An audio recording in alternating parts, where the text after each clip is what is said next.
So far in the course, we've been using vector layers for all of our rigging, but you can use image layers as well. Here's a character that was drawn in Photoshop.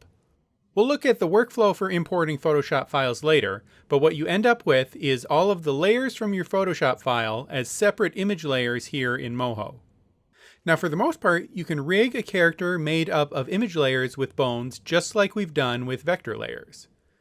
You can either use layer binding to bind artwork to a bone, like I did with the head here, or you can flexi bind like I did with the arms. Now in its natural state, you can't point bind because an image layer doesn't have points. It's made up of pixels. That also means if something looks wonky with your flexi binding, you can't really use smart bone actions to fix it, unless you set up a smart warp mesh. That's a way to give your image layers more of the functionality of vector layers. Let's look at how to set that up now. So let's say we want to fix the bending of this foot here with a smart bone.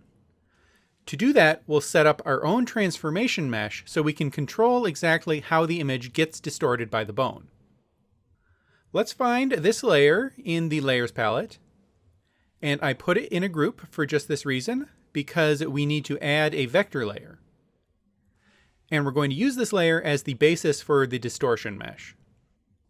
Now, on this vector layer, we can use the Add Points tool to draw a shape around our image. Make sure it's set to sharp corners, and I'm going to turn off autofill too. I'll just hide everything else. We want to put a point in every place that we want to control. That means any spot you might want to move, but also any spots that you want to make sure don't move when something else is distorted. For the outline, it's good to leave some space around the image itself. I'm being pretty generous with the amount of control points. So that's the outline, but we can also add other interior points for anything within the shape we might want to move or keep in place. So I'm going to outline these spots.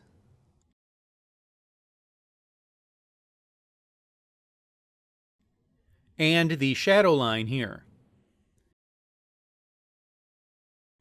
Then, with the mesh layer selected, go up to Draw, Triangulate 2D Mesh. Then this is the result, but we can clean this up a little bit. If there are triangular sections with no artwork underneath them, then they won't affect anything, so you can delete points or use the Delete Edge tool to get rid of them. Then that looks good, so now the next thing to do is test it out. To make the mesh actually affect our image layer, we need to go to the layer settings for the image layer, and on the image tab at the bottom, we can set the smart warp layer to the mesh layer we just made. And now if you're past frame 0 and you're out on the timeline, whenever you move the points in the mesh layer, it will distort the image. So you can test it out and see if you can get the kind of distortion you need. If you find you need more control points, you can go back to frame 0 and use the Add Points tool to add them in. You might need more points around parts that need to bend or stretch out. Then, whenever you add points, make sure to go back to Draw, Triangulate 2D Mesh. Then your new points will actually get incorporated into the new mesh, and you can use them. It might take some trial and error to get a mesh with points in the right places, so test as you go to make sure you have the control you need. It's best to get this right before you start setting up your smart bone actions. I'm going to add some additional points along these toe lines so I can control the length of those as the foot stretches. So once you have a mesh you think will work, you can use that either for point binding to bones, or in this case we're going to set up smart bones. So let's turn this bottom part of the foot into a smart bone by going to the Actions panel and adding an action. Then I'll set the end position to down, and then switch to the mesh layer, and reshape the way it flexes around the ankle and the heel. I'm mostly concerned about keeping the size and shape of the foot consistent as the ankle bends. This technique obviously doesn't give you all the control you get with vector art, and you can only push this so far, but it's pretty impressive how good a result you can get.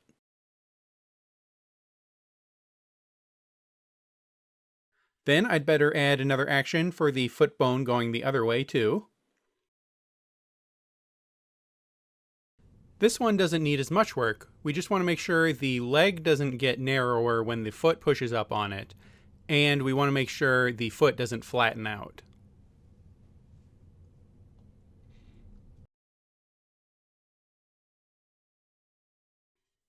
Now you'll notice that even if you turn off the control points checkbox on the stage, you can still see the mesh layer. Since we're done working with that, we can hide it. If we open the layer settings for the mesh, you can see it's already set to not be visible when rendered, but we can also check hide in the editing view too. But if you have vector lines enabled, you can still adjust control points of the mesh.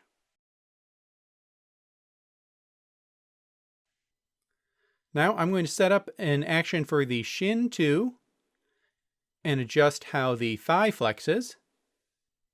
This is where it's nice to have control points around distinctive elements like the spots. I really want to get it to look like there's a thigh muscle in there that's flexing to pull the leg straight. So I want that whole region where the dots are to get shifted up.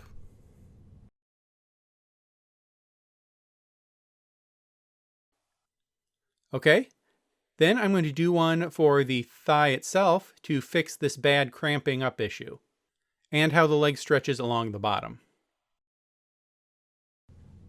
I'm basically just going to rotate this whole top of the thigh by hand, and then reshape this outer edge up top, and make sure that the leg sort of flattens out along the bottom.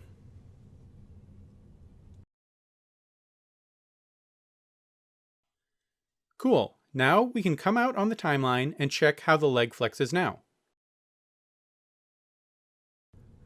So in this case, we have multiple smart bones affecting a lot of the same control points. The effects of the actions are going to get combined, which can sometimes be unpredictable, but in this case, it looks like it worked out fine. This leg looks a lot better in its extended position now.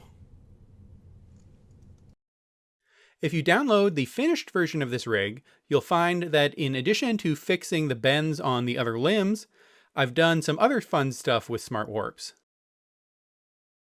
Like make his cheeks smush when his head leans, and make it so he can open and close his mouth.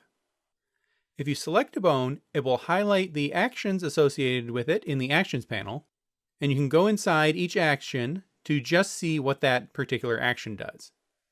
And you can look through the Layers panel and find the relevant mesh layers to see exactly how the points are set up and what's warping. Check that out for some fun ideas. Next, to finish out our look at the rigging features, we're going to look at one more type of bone that we haven't seen yet, and that's sketch bones. We'll look at that in the next video. I'll see you there.